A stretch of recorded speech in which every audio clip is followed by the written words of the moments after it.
అపోస్తలుల కార్యములు 21వ అధ్యాయం మొదటి వచనం. మేము వారిని విడిచిపెట్టి ఓడ ఎక్కి తిన్నగా వెళ్ళి కూసుకును మరునాడు రొదుకును అక్కడి నుండి పతరకును వచ్చితిమి. 2వ వచనం. అప్పుడు ఫెనీకేకు వెళ్ళబోచున్న ఒక ఓడను చూచి దానిని ఎక్కి బయలుదేరితిమి. 3వ వచనం. కుప్రాకు ఎదురుగా వచ్చి దానిని ఎడమ తట్టున విడిచి సిరియా వైపుగా వెళ్ళి తూరులో దిగితిమి. అక్కడ ఓడ సరుకు దిగుమతి చేయవలసి ఉండెను. 4వ వచనం. మేము అక్కడున్న శిష్యులను కనుగొని 7 దినములు అక్కడ ఉంటిమి. వారు నీవు యెరూషలేములో కాలు పెట్టవద్దని ఆత్మ ద్వారా పౌలుతో చెప్పిరి. 5వ వచనం. ఆ దినములు గడిపిన తర్వాత ప్రయాణమైపోవచుండగా భార్యలతోనూ పిల్లలతోనూ వారందరూ మమ్మను పట్టణపు వెలుపలి వరకు సాగనంప వచ్చిరి. వారును మేమును సముద్ర తీరమున మోకాలోని ప్రార్థన చేసి ఒకరి యొద్ద ఒకరు సెలవు పుచ్చుకొంటిమి. 6వ వచనం. అంతటా మేము ఓడ ఎక్కితిమి. వారు తమ తమ ఇండ్లకు తిరిగి వెళ్ళిరి. 7వ వచనం. మేము తూరు నుండి చేసిన ప్రయాణము ముగించి తులెమాయికి వచ్చి సహోదరులను కుశలమడిగి వారి యొద్ద ఒక దినముంటిమి. 8వ వచనం. మరునాడు మేము బయలుదేరి కైసరయకు వచ్చి 7గురిలో నొకడు సువార్తికుడైన ఫిలిప్పు ఇంట ప్రవేశించి అతని యొద్ద ఉంటిమి. 9వ వచనం. కన్యకులుగా ఉన్న 4 కుమార్తెలు అతనికి ఉండేది. వారు ప్రవచించువారు. 10వ వచనం. మేము అనేక దినములు అక్కడ ఉండగా అగబు అను ఒక ప్రవక్త యూదయ నుండి వచ్చెను. 11వ వచనం. అతను మా యొద్దకు వచ్చి పౌలు నడికట్టి తీసుకొని తన చేతులను కాళ్ళను కట్టుకొని యెరూషలేములోని యూదులు ఈ నడికట్టగల మనిషిని ఇలాగ బంధించి అన్యజనుల చేతికి అప్పగించరని పరిశుద్ధాత్మ చెప్పుచున్నాడనెను. 12వ వచనం. ఈ మాట వినినప్పుడు మేమును అక్కడి వారమును యెరూషలేమునకు వెళ్ళవద్దని అతని బతిమాలుకొంటిమి. కానీ 13వ వచనం. పౌలు ఇదెందుకు? మీరు ఏడ్చి నా గుండె బద్దలు చేసేలా నేనైతే ప్రభువైన యేసు నామము నిమిత్తము యెరూషలేములో బంధింపబడుటకు మాత్రమే గాక చనిపోవుటకును సిద్ధంగా ఉన్నానని చెప్పాను. 14వ వచనం. అతడు ఒప్పుకొనందున మేము ప్రభువు చిత్తము జరుగునుగాక అని ఊరుకుంటిమి. 15వ వచనం. ఆ దినములైన తర్వాత మాకు కావలసిన సామాగ్రి తీసుకొని యెరూషలేమునకు ఎక్కిపోతిమి. 16వ వచనం. మరియు కైసరయ నుండి కొందరు శిష్యులు మొదటి నుండి శిష్యుడిగా ఉండిన కుప్రియుడైన మ్నాసోను ఇంట మేము దిగవలననే ఉద్దేశంతో అతనిని వెంటబెట్టుకొని మాతో కూడా వచ్చిరి. 17వ వచనం. మేము యెరూషలేమునకు వచ్చినప్పుడు సహోదరులు మమ్మల్ని సంతోషంతో చేర్చుకున్నారు. 18వ వచనం. మరునాడు పెద్దలందరూ అక్కడికి వచ్చి ఉండగా పౌలు మాతో కూడా యాకోబునొద్దకు వచ్చెను. 19వ వచనం. అతడు వారిని కుశలం అడిగి తన పరిచర్య వలన దేవుడు అన్ని జనులలో జరిగించిన వాటిని వివరంగా తెలియజెప్పాను. 20వ వచనం. వారు విని దేవుని మహిమపరిచి అతన్ని చూచి సహోదరుడా, యూదులలో విశ్వాసులైన వారు ఎన్ని వేల మంది ఉన్నారో చూచుచున్నావు కదా, వారందరూ ధర్మశాస్త్రం ముందు ఆసక్తి గలవారు. 21వ వచనం.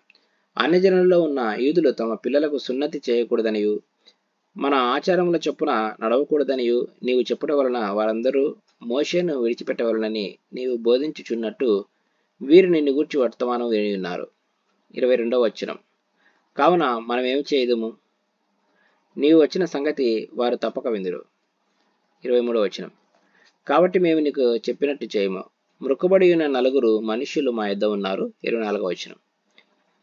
నీవు వారిని వెంటబెట్టుకుని పోయి వారితో కూడా శుద్ధి చేసుకుని వారు తల క్షౌరము చేయించుకున్నటకు వారి కయ్యడి తగులబడి పెట్టుకొనుము. అప్పుడు నిన్ను గూర్చి తాము వినిన వర్తమానము నిజము కాదనియు నీవును ధర్మశాస్త్రంలో గైకొని యథావిధంగా నడుచుకొనుచున్నావనియు తెలుసుకుందరు. 25వ వచనం. అయితే విశ్వసించిన అన్ని జనులను గూర్చి వారు విగ్రహములకు అర్పించిన వాటి రక్తమును గొంతు పిసికి చంపిన దానిని జారత్వమును మానవలసినదని నిర్ణయించి వారికి వ్రాసి ఉన్నామని చెప్పిరి. 26వ వచనం. అంతటా పౌలు మరునాడు ఆ మనుష్యులను వెంటబెట్టుకుని పోయి వారితో కూడా శుద్ధి చేసుకొని దేవాలయంలో ప్రవేశించి వారిలో ప్రతి వాని కొరకు కానుక అర్పించే వరకు శుద్ధ దినములు నెరవేర్చుదామని తెలిపాను. 27వ వచనం.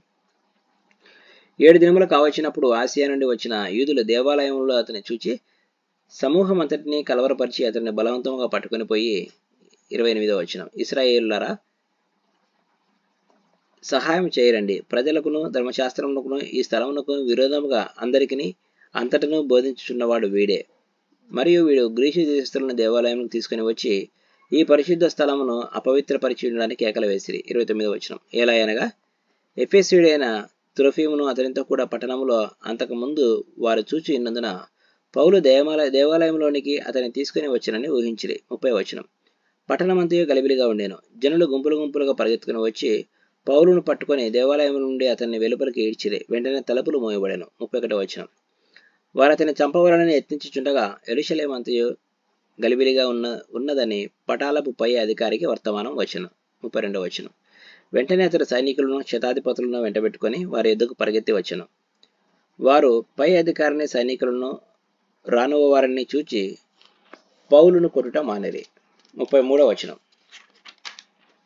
పై అధికారి దగ్గరికి వచ్చి అతని పట్టుకొని 2 సంకెళ్లతో బంధించమని ఆజ్ఞాపించి ఇతడెవడు, ఏమి చేశారని అడుగగా 34వ వచనం.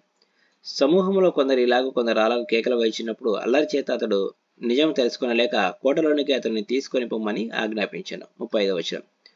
పౌలు మెట్ల మీదకి వచ్చినప్పుడు జనులు గుంపుకూడి బలవంతమై చేయుచున్నందున సైనికులు అతనిని మోసుకొని పోవలసి వచ్చాను. 36వ వచనం. ఎలయనగా వారిని చంపమని జనసమూహముల కేకలు వేయిచు వెంబడించాను. 37వ వచనం. వారు పౌలును కోటలోనికి తీసుకొని పోవనై ఉండగా అతడు పై అధికారిని చూచి, నేను నీతో ఒక మాట చెప్పవచ్చునా అని అడిగాను. అందుకతడు, గ్రీకు భాష నీకు తెలియనా? 38వ వచనం.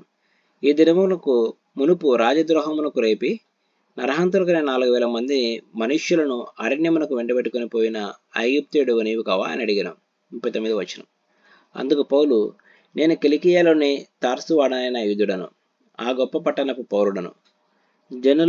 జనులతో మాట్లాడుటకు నాకు సెలవిమ్మని వేడుకొనిచున్నానని చెప్పాను. 40వ వచనం.